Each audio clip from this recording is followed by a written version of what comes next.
में सुगनमा तनी उड़ाई दना नदी, तनी उड़ाई दना नदी हो, तनी उड़ाई दना नदी। बैठल बगिया में सुगनमा तनी उड़ाई दना नदी। सोने की थाली में जेवना बनायो, सोने की थाली में जेवना बनायो।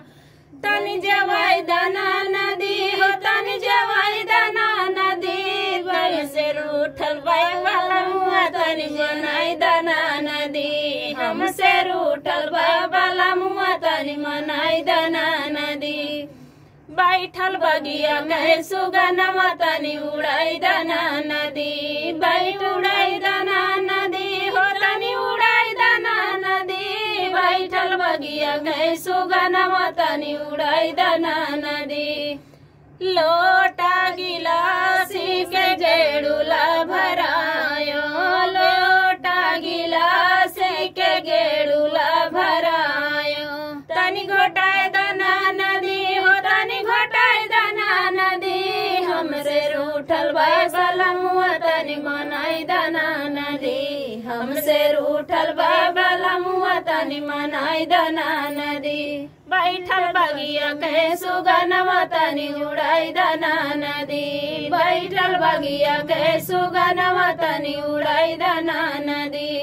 तनी उड़ाई दना नदी हो, तनी उड़ाई दना नदी। बैठल बगिया के सुगनमा तनी उड़ाई दना नदी, बैठल बगिया के सुगनमा तनी उड़ाई दना नदी। लाची लवांगिया के बीरा जोरायो, लाची लवांगिया के बीरा जोरायो।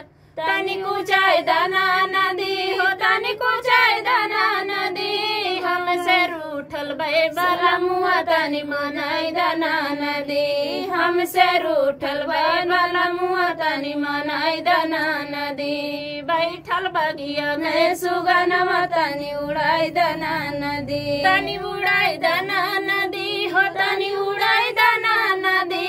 बैठल बगिया में सुगनमा तनी उड़ाई दना नदी, बैठल बगिया में सुगनमा तनी उड़ाई दना नदी। फूल चुनी चुनी से जल गायो, फूल चुनी चुनी से जल गायो।